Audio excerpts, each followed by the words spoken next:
साईराम। वनमाली गधी शांगी शंकी चक्री चरंदकी श्रीमान नारायणो विष्णुर्वासुदेवोऽभिरक्षतु। ಶ್ರೀಮದ್ಭಾಗವತ ಪ್ರಥಮ ಸ್ಕಂದ 15ನೆಯ ಅಧ್ಯಾಯ. ಶ್ರೀ ಕೃಷ್ಣನ ವಿರಹದಿಂದ ವ್ಯಥೆಗೊಂಡ ಪಾಂಡವರು ಪರೀಕ್ಷಿತನಿಗೆ ಪಟ್ಟಗಟ್ಟಿ ಸ್ವರ್ಗಕ್ಕೆ ತೆರಳಿದ್ದು.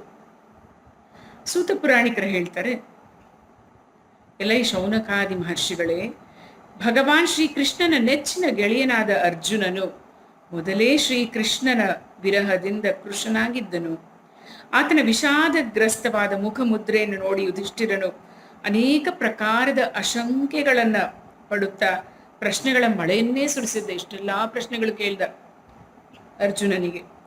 ಅರ್ಜುನನ ಮುಖ ಕಮಲ ಮತ್ತು ಹೃದಯ ಕಮಲಗಳು ದುಃಖದಿಂದ ಬಾಡಿ ಹೋಗಿದ್ದವು.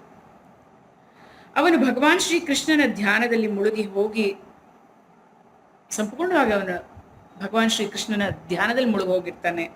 ಅದಕ್ಕೋಸ್ಕರ ಅಣ್ಣ ಕೇಳಿದ, ಯುಧಿಷ್ಠಿರ ಕೇಳಿದ ಯಾವ ಪ್ರಶ್ನೆಗಳಿಗೂ ಅವನಿಗೆ ಉತ್ತರ ಕೊಡ್ಲಿಕ್ಕೆ ಆಗಲ್ಲಂತೆ. ಶ್ರೀಕೃಷ್ಣನಲ್ಲಿದ್ದ ಪರಮ ಪ್ರೇಮಕ್ಕೆ ಪರವಶನಾದ ಆತನ ಅಗಲಿಕೆಯನ್ನು ತಾಳಲಾರದೆ ಕಂಗೆಟ್ಟು ತತ್ತರಿಸಿ ಹೋಗಿದ್ದನು. ಹೇಗೋ ಉಮ್ಮಳಿಸಿ ಬರುತ್ತಿದ್ದ ದುಃಖವನ್ನು ಕಷ್ಟದಿಂದ ತಡೆದುಕೊಂಡು ಕಣ್ಣುಗಳಿಂದ ಸುರಿಯುತ್ತಿದ್ದ ಜಲಧಾರೆಯನ್ನ ಕೈಯಿಂದ ಬರೆಸ್ಕೊಂಡು ಸಾರಥ್ಯವೇ ಮುಂತಾದ ಕಾರ್ಯಗಳ ಸಮಯದಲ್ಲಿ ಶ್ರೀ ಭಗವಂತನು ಕೃಷ್ಣ ತನ್ನಲ್ಲಿ ತೋರ್ತಾ ಇದ್ದಿದ್ದಂತಹ ಸ್ನೇಹ, ಸಲಿಗೆ, ಹೃದಯೈಕ್ಯ ಚಿಂತನೆಗಳನ್ನು ಬಾರಿ ಬಾರಿಗೂ ನೆನೆಸ್ಕೊಳ್ತಾ ಭಾಷ್ಪದಿಂದ ಗದ್ಗದವಾಗಿದ್ದ ಧ್ವನಿಯಿಂದ ಅಣ್ಣನಾದ ಧರ್ಮರಾಯನಿಗೆ ಹೇಳ್ತಾನೆ. ಅರ್ಜುನ ಹೇಳ್ತಾನೆ, ಮಹಾರಾಜ, ಬಂಧುವಿನ ರೂಪವನ್ನು ಧರಿಸಿ ಬಂದ ಶ್ರೀಹರಿಯು ನನಗೆ ಮೋಸ ಮಾಡಿಬಿಟ್ಟ. ದೊಡ್ಡ ದೊಡ್ಡ ದೇವತೆಗಳನ್ನೇ ಆಶ್ಚರ್ಯಚಕಿತರನ್ನಾಗಿ ಮಾಡುತ್ತಿದ್ದ ನನ್ನ ತೇಜಸ್ಸು ಪರಾಕ್ರಮಗಳನ್ನು ಕಿತ್ಕೊಂಡ. ಪ್ರಾಣವು ಹೋದೊಡನೆಯೇ ಈ ದೇಹವು ಶವದ ರೂಪವನ್ನು ತಾಳಿ ಅಸಹ್ಯವಾಗಿ ಬಿಡುವಂತೆ ಅವನ ಕ್ಷಣ ಮಾತ್ರದ ವಿಯೋಗದಿಂದ ಈ ಜಗತ್ತು ಅಪ್ರಿಯವಾಗಿ ಕಾಣಿಸ್ತಾ ಇದೆ.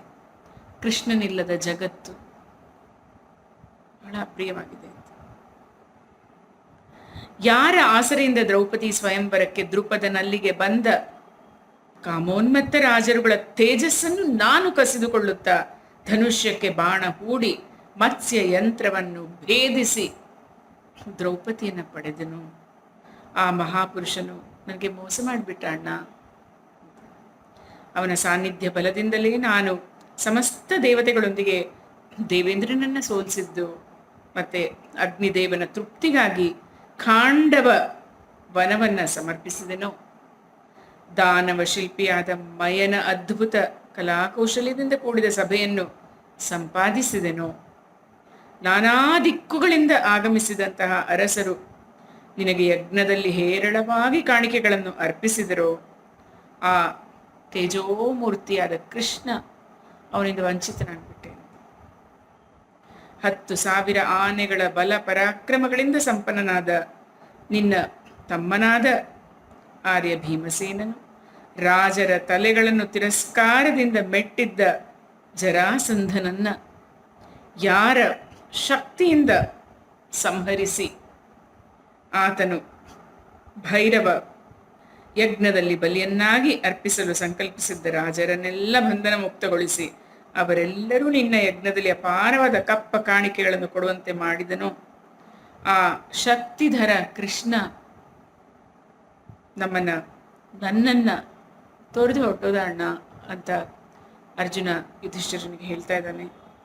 ರಾಜಸೂಯ ಯಜ್ಞದ ಅಭಿಷೇಕ ಜಲದಿಂದ ಪವಿತ್ರವಾಗಿದ್ದ ದ್ರೌಪದಿಯ ಸಿರಿಮುಡಿಯನ್ನು ದುರಾತ್ಮರು ತುಂಬಿದ ಸಭೆಯಲ್ಲಿ ಮುಟ್ಟುವ ಸಾಹಸವನ್ನು ಮಾಡಿದಾಗ ಆಕೆಯು ಕೆದರಿದ ತಲೆಗೂದಲುಗಳಿಂದ ತುಂಬಿದ ಕಣ್ಣೀರಿನಿಂದ ಶ್ರೀಕೃಷ್ಣನ ಚರಣಗಳಲ್ಲಿ ಬಿದ್ದು ಬೇಡಿಕೊಂಡಾಗ ಅವನು ಅವರ ಮುಂದೆ ಘೋರ ಅಪಮಾನದ ಪ್ರತೀಕಾರ ಮಾಡುವ ಪ್ರತಿಜ್ಞೆಯನ್ನು ಮಾಡಿ ಆ ಧೂರ್ತರ ಸ್ತ್ರೀಯರನ್ನು ವಿಧವೆಯರನ್ನಾಗಿ ಮಾಡಿ ತಮ್ಮ ಮುಡಿಯನ್ನು ತಾವೇ ಬಿಚ್ಚಿಕೊಳ್ಳುವಂತೆ ಮಾಡಿದ ಆ ಸತ್ಯ ಸಂಕಲ್ಪನೂ ಸಮರ್ಥನೂ ಆದ ಸ್ವಾಮಿಯು ನನ್ನನ್ನು ತೊರೆದು ಹೊಟ್ಟದ. ದುಷ್ಟ ದುರ್ಯೋಧನನಿಂದ ಪ್ರೇರಿತರಾದ ದುರ್ವಾಸ ಮಹರ್ಷಿಗಳು ತಮ್ಮ 10,000 ಶಿಷ್ಯರೊಡನೆ ಭೋಜನ ಮಾಡಲು ಆ ಕಾಲದಲ್ಲಿ ಅತಿಥಿಯಾಗಿ ಬಂದಾಗ ಯಾವ ಆಪದ್ಬಾಂಧವನು ಅರಣ್ಯಕ್ಕೆ ಬಂದು ದ್ರೌಪದಿಯು ತಿಂದು ಉಳಿದಿದ್ದ ಸೊಪ್ಪಿನ ಚೂರನ್ನು ತಿಂದು ತೃಪ್ತಿಯಾಯಿತೆಂದು ಹೇಳಿದ್ನೋ, ಸ್ನಾನಕ್ಕೆಂದು ನೀರಿನಲ್ಲಿ ಮುಳುಗಿದ್ದ ಮಹರ್ಷಿಗಳ ಗುಂಪು ಶ್ರೀಕೃಷ್ಣನ ತೃಪ್ತಿಯಿಂದ 3 ಲೋಕಕ್ಕೂ ತೃಪ್ತಿಯಾಗಿದೆ ಎಂದು ನುಡಿಯುವಂತೆ ಮಾಡಿ ಅವರ ಶಾಪದಿಂದ ನಮ್ಮನ್ನ ಸಂರಕ್ಷಿಸಿದ್ನೋ, ಆ ಸ್ವಾಮಿಯು ನಮ್ಮನ್ನು ವಂಚಿಸಿ ಹೊಟ್ಟೋದ, ನಮ್ಮನ್ನು ಬಿಟ್ಟೊಟ್ಟೋದ ಅಂತ. ಯಾವಾತನ ಪ್ರತಾಪದಿಂದ ಯುದ್ಧದಲ್ಲಿ ಪಾರ್ವತಿ ಸಹಿತ ಪರಮೇಶ್ವರನು ಆಶ್ಚರ್ಯಗೊಂಡು ಪಾಶುಪತಾಸ್ತ್ರವನ್ನು ನನಗೆ ಕರುಣಿಸಿದ್ದನು. ಇತರ ದೇವತೆಗಳು ತಮ್ಮ ತಮ್ಮ ಅಸ್ತ್ರಗಳನ್ನು ದಯಪಾಲಿಸಿದರು. ನಾನು ಸಶರೀರನಾಗಿಯೇ ಮಹೇಂದ್ರನ ಸಭೆಗೆ ಹೋಗಿ ಆತನ ಅರ್ಧಾಸನದಲ್ಲಿ ಕುಳಿತುಕೊಳ್ಳುವ ಗೌರವ ಪಡೆದನು. ಆತನಿಂದ ವಂಚಿತನಾಗ್ಬಿಟ್ಟೆ ನಾನು. ಅಣ್ಣ, ನಾನು ಆಗ ಸ್ವರ್ಗದಲ್ಲಿ ವಿಹರಿಸುತ್ತಿದ್ದಾಗ ಯಾರ ಅನುಗ್ರಹದಿಂದ ಪ್ರಭಾವಿತರಾದ ಗಾಂಧೀವ ಧನುಸ್ಸನ್ನು ಹಿಡಿದುಕೊಂಡಿದ್ದ ನನ್ನ 2 ತೋಳುಗಳನ್ನು ಇಂದ್ರ ಸಹಿತರಾದ ದೇವತೆಗಳೆಲ್ಲರೂ ನಿವಾತ ಕವಚರೇ ಮುಂತಾದ ದೈತ್ಯರನ್ನು ಕೊಲ್ಲಲು ಆಶ್ರಯಿಸಿದ್ದರು. ಆ ಪುರುಷೋತ್ತಮ ಶ್ರೀಕೃಷ್ಣ ಇಂದು ನನಗೆ ಮೋಸ ಮಾಡಿಬಿಟ್ಟ ಅಂತ ಹೇಳ್ತಾ ಇದ್ದಾನೆ ಅರ್ಜುನ. ಜಯಿಸಲು ಅಸಾಧ್ಯವಾದ ಸತ್ವದಿಂದ ಕೂಡಿದ್ದ ಅಪಾರವಾದ ಕೌರವ ಸೇನಾ ಸಾಗರವನ್ನು ನಾನು ಯಾರ ಬಂಧುತ್ವ ಬಲದಿಂದ ಏಕಾಕಿಯಾಗಿಯೇ ರಥದಿಂದ ದಾಟಿದೆನೋ, ಯಾವಾತನ ಸಹಾಯದಿಂದಲೇ ನಾನು ಶತ್ರುಗಳಿಂದ ರಾಜ ವಿರಾಟನ ಎಲ್ಲ ಗೋಸಂಪತ್ತನ್ನು ಹಿಂದಕ್ಕೆ ಮರಳಿಸಿಕೊಟ್ಟು ಜೊತೆಗೆ ಅವರ ಹೊಳೆಯುವ ಮಣಿಮಯ ಕಿರೀಟ ಹಾಗೂ ಅಲಂಕಾರಗಳನ್ನು ಕಿತ್ತುಕೊಂಡೆನೋ, ಅಂತಹ ಶಕ್ತಿ ನಿಧಿಯಾದ ಪ್ರಭುವು ಕಣ್ಮರೆಯಾಗ್ಬಿಟ್ಟಿದ್ದಾನೆ. ರಾಜೇಂದ್ರನೇ, ಅಗಣಿತ ಸಂಖ್ಯೆಯಲ್ಲಿದ್ದ ರಾಜರ ರಥಗಳಿಂದ ಕೂಡಿದ್ದ ಭೀಷ್ಮ, ಕರ್ಣ, ದ್ರೋಣ, ಶಲ್ಯ ಹಾಗೂ ಇತರ ರಾಜರುಗಳ ಮುಂದೆ ಸಂಚರಿಸುತ್ತಾ ಯಾರು ಆ ಅತಿರಥ ಮಹಾರಥರ ಮನಸ್ಸು, ಆಯಸ್ಸು, ಶಕ್ತಿ ಇವುಗಳನ್ನು ದೃಷ್ಟಿ ಮಾತ್ರದಿಂದಲೇ ಅಪಹರಿಸಿದ್ದನು, ಆ ಯಾದವ ಪತಿಯು ಮರೆಯಾದನು. ಯಾರ ಬಾಹುಗಳ ನೆರಳಿನಲ್ಲಿ ಸುರಕ್ಷಿತವಾಗಿದ್ದ ನನ್ನ ಮೇಲೆ ಆಚಾರ್ಯ ದ್ರೋಣರು, ಪಿತಾಮಹ ಭೀಷ್ಮರು, ಕರ್ಣ, ಭೂರಿಶ್ರವ, ಸುಶರ್ಮ, ಶಲ್ಯ, ಜಯದ್ರಥ, ಬಾಹ್ಲಿಕ ಮುಂತಾದವರು ಪ್ರಯೋಗಿಸಿದ್ದ ಅಮೋಘವಾದ ಅಸ್ತ್ರಗಳು ನನ್ನನ್ನು ಮುಟ್ಟಲಾರದೆ, ಹಿರಣ್ಯಕಶಿಪು ಮುಂತಾದ ದೈತ್ಯರ ಅಸ್ತ್ರ ಶಸ್ತ್ರಗಳು ಭಗವತ್ ಭಕ್ತ ಪ್ರಹ್ಲಾದನಿಗೆ ಮುಟ್ಟಲಾರದೆ ವಿಫಲವಾಗಿಸಿದನೋ, ಅಂತಹ ಅನಂತ ಶಕ್ತಿನಿಧಿಯು ಆಶ್ರಿತ ರಕ್ಷಕನೂ ಆದ ಪ್ರಭುವು ತನ್ನನ್ನು ಉಪಸಂಹಾರ ಮಾಡಿಕೊಂಡನು. ಶ್ರೇಷ್ಠರಾದ ಸಾಧು ಸಜ್ಜನರು ಸಂಸಾರದಿಂದ ಮುಕ್ತರಾಗಲು ಯಾರ ಚರಣ ಕಮಲಗಳನ್ನು ಭಜಿಸುತ್ತಾರೋ ಅಂತಹ ಭಕ್ತ ಜನರಿಗೆ ತನ್ನನ್ನೇ ಪೂರ್ಣವಾಗಿ ಕೊಟ್ಟುಕೊಂಡು ಬಿಡುವನು. ಆ ಭಗವಂತನನ್ನು ಬುದ್ಧಿಯಿಂದ ನಾನು ಯುದ್ಧದಲ್ಲಿ ಸಾರಥಿಯಾಗಲು ಎಂದು ಅತ್ಯಲ್ಪ ಕೆಲಸಕ್ಕಾಗಿ ಕೇಳಿ ಬಳಸಿಕೊಂಡು ಬಿಟ್ಟನಲ್ಲ, ಅವನನ್ನು ನಾನು ಯುದ್ಧದಲ್ಲಿ ಸಾರಥಿಯಾಗು ಎಂದು ಅತ್ಯಲ್ಪ ಇಷ್ಟು ಚಿಕ್ಕ ಕೆಲಸಕ್ಕಾಗಿ ನಾನು ಬಳಸ್ಕೊಂಡ್ಬಿಟ್ನಲ್ಲ ಅಂತ ಎಷ್ಟು ಬೇಸರ ಆಗ್ತಾ ಇದೆ ಇಲ್ಲಿ ಅರ್ಜುನನಿಗೆ. ಅಯ್ಯೋ, ನನ್ನ ಕುದುರೆಗಳು ಬಳಲಿದ ಸಮಯದಲ್ಲಿ ನಾನು ರಥದಿಂದ ಕೆಳಗಿಳಿದು ನಿಂತಿರುವಾಗಲೂ ಕೂಡ ಮಹಾರಥಿಗಳಾದ ಶತ್ರುಗಳು ಕೂಡ ನನ್ನ ಮೇಲೆ ಬಾಣ ಪ್ರಯೋಗಿಸಲು ಸಮರ್ಥರಾಗಲಿಲ್ಲ. ಕೃಷ್ಣ ಇದ್ನಲ್ಲ ಅಲ್ಲಿ ರಕ್ಷಣೆ. ಏಕೆಂದರೆ ಕೃಷ್ಣನ ಪ್ರಭಾವದಿಂದ ಅವರ ಬುದ್ಧಿಯು ಅಪಹರಿಸಲ್ಪಟ್ಟಿತ್ತು. ಅಣ್ಣ, ಆಟದ ಸಮಯದಲ್ಲಿ ಆತನು ಹೇಳುತ್ತಿದ್ದ ಪಾರ್ಥ, ಅರ್ಜುನ, ಸಖನೆ, ಗುರುನಂದನ ಇವೇ ಮುಂತಾದ ಉದಾರವಾದ ರಮಣೀಯವಾದ ನಸುನಗೆಗೂಡಿದ ಹೃದಯ ಸ್ಫೂರ್ತಿಯಾದ ಮಾತುಗಳು ಸ್ಮರಣೆಗೆ ಬಂದು ನನ್ನ ಹೃದಯವು ಸೂರೆಗೊಳ್ಳುತ್ತಿದೆ. ಓರ್ವ ಸಾಮಾನ್ಯ ವ್ಯಕ್ತಿಯು ಸತ್ತು ಹೋದಾಗ ಮನುಷ್ಯನು ಎಷ್ಟು ದುಃಖಿತನಾಗ್ತಾನೆ ಎಂಬುದು ನಿನಗೆ ತಿಳಿದೇ ಇದೆ. ಹೀಗಿರುವಾಗ ನಮ್ಮ ಸರ್ವಸ್ವನಾದ ಪ್ರಭುವು ಈಗಿಲ್ಲದಿರುವಾಗ ಎಷ್ಟು ದುಃಖವಾಗಬೇಡ. ಮಲಗುವಾಗ, ಕುಳಿತುಕೊಳ್ಳುವಾಗ, ತಿರುಗಾಡುವಾಗ, ಆತ್ಮಶ್ಲಾಘನೆ ಮಾಡಿಕೊಳ್ಳುವಾಗ, ಭೋಜನ ಮಾಡುವಾಗ, ನಾವಿಬ್ಬರು ಜೊತೆಯಲ್ಲಿರುವಾಗ ಹೃದಯ ಐಕ್ಯವಿದ್ದುದರಿಂದ ಮಿತ್ರ, ನೀನೇ ತುಂಬಾ ದೊಡ್ಡವನೋ ಎಂದು ನಾನು ತಿರಸ್ಕಾರದ ಮಾತುಗಳನ್ನಾಡಿದ್ರು, ಓಹೋ ನೀನೇ ದೊಡ್ಡವನ ಅಂತ ಆಡಿದ್ರು. ಅವನು ಮಹಾಮಹಿಮನಾಗಿದ್ದರಿಂದ ಮಿತ್ರನು ಮಗನ ಅಪರಾಧವನ್ನು ತಂದೆಯೂ ಸಹಿಸಿಕೊಳ್ಳುವಂತೆ ದುರ್ಬುದ್ಧಿಯಾದ ನನ್ನ ಎಲ್ಲ ಅಪರಾಧಗಳನ್ನು ಸಹಿಸಿಕೊಂಡಿದ್ದನು. ಅಂತಹ ಕರುಣಾಮೂರ್ತಿಯು ಕಣ್ಮರೆಯಾದನು. ರಾಜೇಂದ್ರ ಮಿತ್ರಶ್ರೇಷ್ಠನೂ ಪ್ರಿಯ ಮಿತ್ರನೂ ಸುಹೃದನೂ ಆದ ಆ ಪುರುಷೋತ್ತಮನನ್ನು ಕಳೆದುಕೊಂಡು ಶೂನ್ಯ ಹೃದಯನಾಗಿ ನಾನು ಆ ಭಗವಂತನ ಪತ್ನಿಯರನ್ನು ದ್ವಾರಕೆಯಿಂದ ಜೋಪಾನವಾಗಿ ತರುತ್ತಿದ್ದಾಗ ಮಾರ್ಗ ಮಧ್ಯದಲ್ಲಿ ಕೆಲವು ಕೀಳು ಮಟ್ಟದ ಗೊಲ್ಲರು ನನ್ನನ್ನು ಒಂದು ಅಬಲೆಯಂತೆ ಸೋಲಿಸಿಬಿಟ್ಟರು. ಆ ಸ್ತ್ರೀಯರನ್ನು ಸಂರಕ್ಷಿಸಲಾರದೆ ಹೋದೆನು. ಯಾವುದರ ಮುಂದೆ ದೊಡ್ಡ ದೊಡ್ಡ ರಾಜರು ತಲೆ ತಗ್ಗಿಸುತ್ತಿದ್ದರು, ಅದೇ ಗಾಂಡೀವ ಧನಸ್ಸು, ಅದೇ ಬಾಣಗಳು, ಅದೇ ರಥ, ಅದೇ ಕುದುರೆಗಳು. ಅತಿರಥಿಯಾದ ನಾನು ಆ ಹಿಂದಿನವನೇ. ಆದರೆ ಶ್ರೀಕೃಷ್ಣನನ್ನ ಕಳ್ಕೊಂಡಿದ್ರಿಂದ ಅವೆಲ್ಲವೂ ಕ್ಷಣ ಮಾತ್ರದಲ್ಲಿ ಬೂದಿಯಲ್ಲಿ ಮಾಡಿದ ಹೋಮದಂತೆ, ನೀಚನಿಗೆ ಮಾಡಿದ ಸೇವೆಯಂತೆ, ಮರುಭೂಮಿಯಲ್ಲಿ ಬಿತ್ತಿದ ಬೀಜದಂತೆ ಎಲ್ಲ ವ್ಯರ್ಥವಾಗಿ ಹೋಯಿತು ಅಣ್ಣ. ಏನು ಮಾಡ್ಲಿಕ್ಕಾಗಿಲ್ಲ. ಮಹಾರಾಜನೇ, ದ್ವಾರಕಾವಾಸಿಗಳಾದ ನಮ್ಮ ಸಂಬಂಧಿಗಳ ಕುರಿತು ನೀನು ಕುಶಲ ಪ್ರಶ್ನೆ ಮಾಡಿದೆ. ಎಷ್ಟೆಲ್ಲ ಪ್ರಶ್ನೆ ಮಾಡಿದೆ, ಎಲ್ಲರೂ ಚೆನ್ನಾಗಿದ್ದಾರ ಅಂತ. ಆ ಯಾದವರೆಲ್ಲರೂ ಬ್ರಾಹ್ಮಣರ ಶಾಪದಿಂದ ಬುದ್ಧಿಯನ್ನೂ ಕಳಕೊಂಡು ವಾರುಣಿ ಎಂಬ ಮದ್ಯವನ್ನು ಕುಡಿದು ಮದೋನ್ಮತ್ತರಾಗಿ ಅಪರಿಚಿತರಂತೆ ಒಬ್ಬರು ಮತ್ತೊಬ್ಬರನ್ನು ಮುಷ್ಟಿಗಳಿಂದಲೂ ಶಸ್ತ್ರಾಸ್ತ್ರಗಳಿಂದಲೂ ಪರಸ್ಪರ ಹೊಡೆದಾಡ್ತಾ ಇದ್ರಂತೆ. ಹೊಡೆದಾಡ್ಕೊಂಡು ಸತ್ತು ಹೋಗ್ಬಿಟ್ರು ಅವರೆಲ್ಲರೂ. ಅವರಲ್ಲಿ ಕೇವಲ 4-5 ಜನ ಮಾತ್ರ ಉಳಿದಿದ್ದಾರೆ. ಪ್ರಪಂಚದ ಪ್ರಾಣಿಗಳು ಪರಸ್ಪರ ಲಾಲನೆ ಪೋಷಣೆಗಳನ್ನು ಮಾಡುತ್ತೆ, ಪರಸ್ಪರ ಹೊಡೆದಾಡಿ ಸತ್ತು ಹೋಗ್ತಾರೆ. ನಿಜವಾಗಿ ಇದು ಸರ್ವಶಕ್ತಿಯಾದ ಭಗವಂತನ ಲೀಲೆಯೇ ಆಗಿದೆ ಅಣ್ಣ. ನೀರಿನಲ್ಲಿ ಬದುಕುವ ಮೀನು ಮುಂತಾದ ಜಲಚರ ಪ್ರಾಣಿಗಳಲ್ಲಿ ದೊಡ್ಡದು ಚಿಕ್ಕದನ್ನು ನುಂಗಿ ಹಾಕುವಂತೆ ಜನರಲ್ಲಿಯೂ ಬಲಶಾಲಿಗಳು ದುರ್ಬಲರನ್ನ ಕೊಂದು ಹಾಕ್ಬಿಡ್ತಾರೆ ಅಣ್ಣ. ಇಬ್ಬರು ಬಲಶಾಲಿಗಳಾಗಿದ್ದರೆ ಪರಸ್ಪರವಾಗಿ ಹೊಡೆದುಕೊಂಡು ಸಾಯ್ತಾರೆ. ಹೀಗೆ ಭಗವಂತನು ಮಹಾಬಲಿಷ್ಠರಾಗಿದ್ದ ಯಾದವರ ಮೂಲಕ ಇತರ ರಾಜರನ್ನು ಸಂಹಾರ ಮಾಡಿಸಿ ಕೊನೆಗೆ ಆ ಯದುವಂಶೀಯರಲ್ಲಿಯೇ ಒಬ್ಬರು ಮತ್ತೊಬ್ಬರನ್ನು ಕೊಂದು ಹಾಕುವಂತೆ ಮಾಡಿ ಪೂರ್ಣವಾಗಿ ಭೂಭಾರವನ್ನ ಇಳಿಸ್ಬಿಟ್ಟ. ಭಗವಾನ್ ಶ್ರೀಕೃಷ್ಣನು ನನಗೆ ಮಾಡಿದ ಉಪದೇಶವು ಸಮಯ, ಸನ್ನಿವೇಶ, ಸಂದರ್ಭ, ಉದ್ದೇಶಗಳಿಗೆ ಅನುಗುಣವಾಗಿ ಹೃದಯದ ಸಂತಾಪವನ್ನು ಶಾಂತಗೊಳಿಸುವಂತಿತ್ತು. ಅದು ಸ್ಮರಣೆಗೆ ಬಂದು ನನ್ನ ಚಿತ್ತವು ಸೂರಿಕೊಳ್ಳುತ್ತದೆ. ಸೂತ ಪುರಾಣಿಕರು ಹೇಳ್ತಾರೆ, ಹೀಗೆ ಭಗವಾನ್ ಶ್ರೀ ಕೃಷ್ಣನ ಅಡಿದ ಆವರೆಗಳನ್ನು ಪ್ರಗಾಢವಾದ ಭಕ್ತಿಯಿಂದ ಸ್ಮರಿಸುತ್ತಿರುವಂತೆಯೇ ಅರ್ಜುನನ ಬುದ್ಧಿಯು ತಿಳಿಯಾಗಿ ಪ್ರಶಾಂತವಾಗಿ ಬಿಡ್ತು. ಇಷ್ಟೆಲ್ಲ ಹೇಳ್ಕೊಂಡು ಭಗವನ್ ನಾಮ ಜಪ ಅವನ್ನ ವರ್ಣಿಸ್ತಾ ಇದಲ್ಲ ಕೃಷ್ಣನ್ನ. ಭಗವಾನ್ ಶ್ರೀಕೃಷ್ಣನ ಚರಣ ಕಮಲಗಳನ್ನು ಹಗಲಿರುಳೂ ಚಿಂತಿಸುವುದರಿಂದ ಅವನಲ್ಲಿ ಪ್ರೇಮಾ ಭಕ್ತಿಯು ಹೆಚ್ಚಾಗಿ ಬೆಳೆಯಿತು.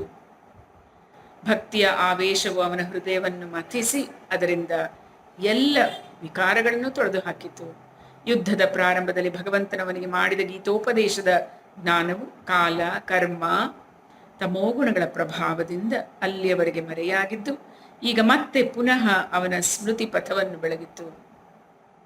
ಬ್ರಹ್ಮಜ್ಞಾನದ ಪ್ರಾಪ್ತಿಯಿಂದ ಮಾಯೆಯ ಆವರಣವು ಕಳಚಿಬಿತ್ತು. ತ್ರಿಗುಣಾತೀತ ಅವಸ್ಥೆಯು ಅವನಿಗೆ ಉಂಟಾಯಿತು. ದ್ವೈತದ ಸಂಶಯವು ನಿವೃತ್ತವಾಯಿತು. ಸೂಕ್ಷ್ಮ ಶರೀರ ಭಂಗವಾಯಿತು. ಅವನು ಶೋಕ ಹಾಗೂ ಹುಟ್ಟು ಸಾವುಗಳ ಚಕ್ರದಿಂದ ಪೂರ್ಣವಾಗಿ ಬಿಡುಗಡೆ ಹೊಂದನು. ಭಗವನ್ ನಾಮ ಜಪ ಕೃಷ್ಣ ಎನ್ನಬಾರದೆ ಅಂತ ಹೇಳ್ತೀವಿ. ಸ್ನಾನಪಾನ ಜಪ ತಪಗಳ ಮಾಡುವಾಗ ಕೃಷ್ಣ ಎನ್ನಬಾರದೆ. ನರ ಜನ್ಮ ಬಂದಾಗ ನಾಲಿಗೆ ಇರುವಾಗ ಕೃಷ್ಣ ಎನ್ನಬಾರದೆ.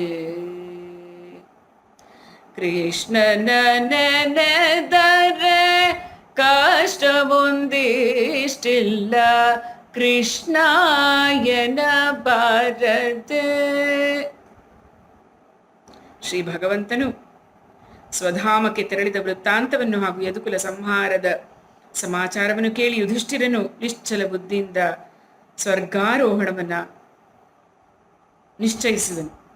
ಕುಂತಿದೇವಿಯೂ ಕೂಡ ಯದುವಂಶದ ಕ್ಷಯವನ್ನು ಮತ್ತು ಭಗವಂತನ ಸ್ವಧಾಮಗಮನವನ್ನು ಕೇಳಿ ಅನನ್ಯ ಭಕ್ತಿಯಿಂದ ತನ್ನ ಹೃದಯವನ್ನು ಭಗವಾನ್ ಶ್ರೀಕೃಷ್ಣನಲ್ಲಿ ತೊಡಗಿಸಿ ಸಂಸಾರ ಬಂಧನದಿಂದ ಎಂದೆಂದಿಗೂ ಬಿಡುಗಡೆ ಹೊಂದಿದಳು.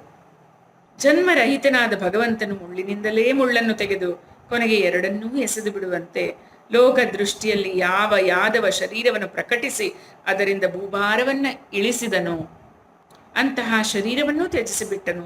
ಭಗವಂತನ ದೃಷ್ಟಿಯಲ್ಲಿ ಅವೆರಡೂ ಸಮಾನವೇ ಆಗಿವೆಯಷ್ಟೇ. ಓರ್ವ ನಟನಂತೆ ಮತ್ಸ್ಯಾದಿ ಅವತಾರ ಶರೀರಗಳನ್ನು ಸ್ವೀಕರಿಸುವ ಭಗವಂತನು ಭೂಭಾರವನ್ನಿಳುಹಲು ಯಾದವ ದೇಹದಿಂದ ಭೂಮಿಗೆ ಇಳಿದಿದ್ದನೋ ಆ ಶರೀರವನ್ನು ಕೂಡ ಮರೆಮಾಡಿಕೊಂಡು ಶ್ರವಣಮಂಗಳವಾದ ದಿವ್ಯ ಲೀಲೆಗಳನ್ನು ಯಾವ ದೇಹದಿಂದ ನಡೆಸಿದ್ದನೋ ಆ ದೇಹವನ್ನು ಭಗವಂತನು ಭೂಮಿಯಲ್ಲಿ ತ್ಯಜಿಸಿದ ದಿನದಿಂದಲೇ ಅವಿವೇಕಿಗಳನ್ನು ಅಧರ್ಮದಲ್ಲಿ ಸಿಲುಕಿಸುವಂತಹ ಕಲಿಯುಗವು ಪ್ರಾರಂಭವಾಯಿತು.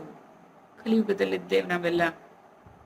ವಿವೇಕಿಯಾದ ಧರ್ಮರಾಜನು ತನ್ನ ರಾಜಧಾನಿಯಲ್ಲಿಯೂ ರಾಷ್ಟ್ರದಲ್ಲಿಯೂ ಮನೆಮನೆಗಳಲ್ಲಿಯೂ ಮನಸ್ಸಿನಲ್ಲಿಯೂ ದುರಾಸೆ, ಅಸತ್ಯ, ಕಾಪಟ್ಯ, ಹಿಂಸೆ ಮುಂತಾದ ಅಧರ್ಮ ಚಕ್ರವನ್ನು ನಡೆಸುವ ಕಲಿಪುರುಷನ ಆಕ್ರಮಣವನ್ನೂ ವಿಸ್ತಾರವನ್ನೂ ಗಮನಿಸಿದಾಗ ಮಹಾಪ್ರಸ್ಥಾನವನ್ನ ನಿಶ್ಚಯಿಸಿದನು. ಆ ಸಾರ್ವಭೌಮನು ವಿನಯ ಸಂಪನ್ನನಾಗಿದ್ದ, ಗುಣಸಂಪತ್ತಿನಿಂದ ತನ್ನನ್ನೇ ಸರಿಹೋಲುತ್ತಿದ್ದ ಮೊಮ್ಮಗನಾದ ಪರೀಕ್ಷಿತನನ್ನು ಸಮುದ್ರ ಪರ್ಯಂತವಾದ ಭೂಮಿಯ ಸಾಮ್ರಾಜ್ಯ ಪದವಿಯಲ್ಲಿ ಕುಳ್ಳಿರಿಸಿ ಹಸ್ತಿನಾವತಿಯಲ್ಲಿ ಪಟ್ಟಾಭಿಷೇಕ ಮಾಡಿದನು. ಪರೀಕ್ಷಿತನಿಗೆ ಪಟ್ಟಾಭಿಷೇಕ ಆಯ್ತು, ಪರೀಕ್ಷಿತ ರಾಜ ಆದ ಈಗ. ಹಾಗೆಯೇ ಆ ಪ್ರಭು ಮಥುರೆಯಲ್ಲಿ ಶೂರಸೇನ ದೇಶದ ಅಧಿಪತಿಯಾಗಿದ್ದ ಅನಿರುದ್ಧನ ಪುತ್ರನಾದ ವಜ್ರನಾಭನಿಗೆ ಪಟ್ಟ ಕಟ್ಟಿದನು. ಅನಂತರ ತಾನು ಪ್ರಾಜಾಪತ್ಯವೆಂಬ ಇಷ್ಟಿಯನ್ನು ಮಾಡಿ ಅಹವನೀಯವೇ ಮುಂತಾದ ಅಗ್ನಿಗಳನ್ನು ತನ್ನಲ್ಲಿಯೇ ಲಯಗೊಳಿಸಿಕೊಂಡು ಗೃಹಸ್ಥಾಶ್ರಮದಿಂದ ಮುಕ್ತನಾಗಿ ಸನ್ಯಾಸವನ್ನು ಸ್ವೀಕರಿಸಿದನು. ಯುಧಿಷ್ಠಿರನು ತನ್ನ ಅಮೂಲ್ಯವಾದ ವಸ್ತ್ರ ಆಭೂಷಣಗಳನ್ನೆಲ್ಲ ಅಲ್ಲಿಯೇ ತ್ಯಜಿಸಿ ಅಹಂಕಾರ ಮಮಕಾರಗಳನ್ನು ತೊರೆದು ಎಲ್ಲ ಸಾಂಸಾರಿಕ ಬಂಧನಗಳನ್ನು ಕತ್ತರಿಸಿ ಹಾಕಿದನು. ಅವನು ದೃಢ ಭಾವನೆಯಿಂದ ವಾಣಿಯನ್ನು ಮನಸ್ಸಿನಲ್ಲಿಯೂ, ಮನಸ್ಸನ್ನು ಪ್ರಾಣದಲ್ಲಿಯೂ, ಪ್ರಾಣವನ್ನು ಅಪಾನದಲ್ಲಿಯೂ, ಅಪಾನವನ್ನು ಅದರ ಕ್ರಿಯೆಗಳೊಂದಿಗೆ ಮೃತ್ಯುವಿನಲ್ಲಿ ಹಾಗೂ ಮೃತ್ಯುವನ್ನು ಪಂಚಭೂತ ಶರೀರದಲ್ಲಿ ಲೀನಗೊಳಿಸಿಕೊಂಡನು. ಹೀಗೆ ಶರೀರವನ್ನು ಮೃತ್ಯುರೂಪಿ ಎಂದು ಅನುಭವಿಸುತ್ತಾ ಅವನು ಅದನ್ನು ತ್ರಿಗುಣಗಳ ಸಮುದಾಯದಲ್ಲಿ ವಿಲಯಗೊಳಿಸಿ ತ್ರಿಗುಣಗಳನ್ನು ಮೂಲ ಪ್ರಕೃತಿಯಲ್ಲಿಯೂ, ಸರ್ವಕಾರಣರೂಪಿ ಪ್ರಕೃತಿಯನ್ನು ಆತ್ಮನಲ್ಲಿಯೂ, ಆತ್ಮವನ್ನು ಅವಿನಾಶಿ ಬ್ರಹ್ಮನಲ್ಲಿ ವಿಲೀನಗೊಳಿಸಿದನು. ಆಗ ಅವನಿಗೆ ಈ ದೃಶ್ಯ ಪ್ರಪಂಚವೆಲ್ಲವೂ ಬ್ರಹ್ಮಸ್ವರೂಪವಾಗಿದೆ ಎಂಬ ಅನುಭವ ಆಗತೊಡಗಿತು. ಅನಂತರ ಅವನು ನಾರುಮುಡಿಯನ್ನುಟ್ಟು ಅನ್ನಪಾನಾದಿಗಳನ್ನು ತ್ಯಜಿಸಿ ಮೌನ ವಹಿಸಿದನು. ಕೂದಲುಗಳನ್ನು ಬಿಚ್ಚಿ ಕೆದರಿಕೊಂಡು ಜಡನಂತೆಯೂ ಪಿಶಾಚಿಯಂತೆಯೂ ರೂಪವೇಷ ಕೃತಿಗಳಿಂದ ಕಾಣಿಸಿಕೊಳ್ಳತೊಡಗಿದನು. ಮತ್ತೆ ಅವನು ಕುರುಡನಂತೆ ಯಾವುದನ್ನೂ ನೋಡದೆ, ಕಿವುಡನಂತೆ ಯಾವುದನ್ನೂ ಕೇಳದೆ ಮನೆಯಿಂದ ಹೊರಟು ಬಿಟ್ಟನು. ಯಾವುದನ್ನು ಪಡೆದ ಬಳಿಕ ಮತ್ತೆ ಸಂಸಾರಕ್ಕೆ ಮರಳುವಿಕೆ ಇರುವುದಿಲ್ಲವೋ ಅಂತಹ ಪರಬ್ರಹ್ಮನನ್ನ ಧ್ಯಾನಿಸುತ್ತಾ ಮಹಾತ್ಮರೆಲ್ಲರೂ ಮಹಾಪ್ರಸ್ಥಾನ ಮಾಡಿದ ಉತ್ತರ ದಿಕ್ಕಿಗೆ ಹೊರಟನು. ಯುಧಿಷ್ಠಿರ ಉತ್ತರ ದಿಕ್ಕಿಗೆ ಹೊರಟೋದ. ಈಗ ಪೃಥ್ವಿಯಲ್ಲಿ ಎಲ್ಲಿ ಜನರನ್ನು ಅಧರ್ಮದ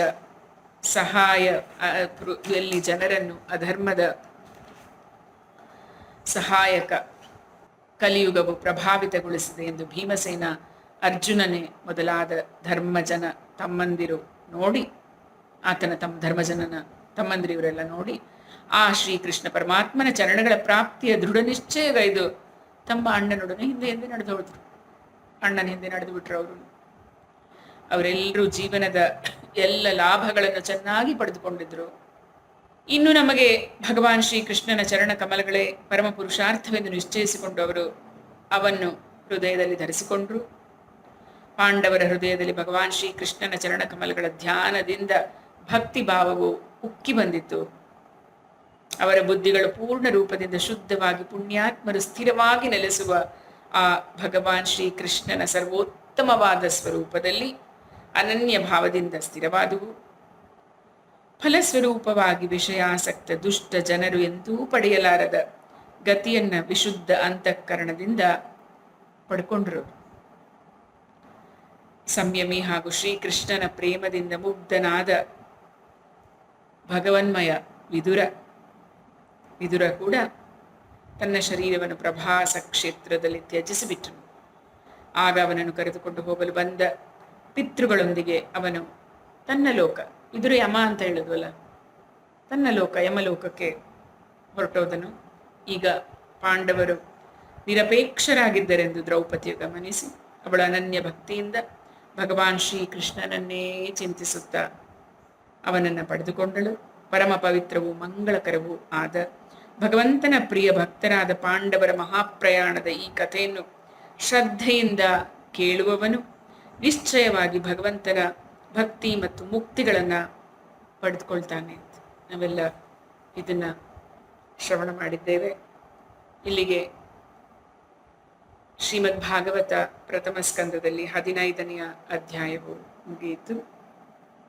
ಓಂ ನಮೋ ಭಗವತೆ ವಾಸುದೇವಾಯ. ಓಂ ನಮೋ ಭಗವತೆ ವಾಸುದೇವಾಯ. ಓಂ ನಮೋ ಭಗವತೆ ವಾಸುದೇವಾಯ. ಇತಿ ಶ್ರೀಮದ್ ಭಾಗವತೆ ಮಹಾಪುರಾಣೆ ಪಾರಮಹಂಸ್ಯಾಂ ಸಂಹಿತಾಯಾಂ ಪ್ರಥಮಸ್ಕಂದೆ ಪಾಂಡವ ಸ್ವರ್ಗಾರೋಹಣಂ ನಾಮ ಪಂಚದಶೋಧ್ಯಾಯ ಸಂಪೂರ್ಣಂ. ಕೃಷ್ಣಾರ್ಪಣಮಸ್ತು. ಸಾಯಿರಾಮ್. समर्थ सद्गुरु साईनाथ महाराज की जय. समर्थ सद्गुरु साईनाथ महाराज की जय. समर्थ सद्गुरु साईनाथ महाराज की जय.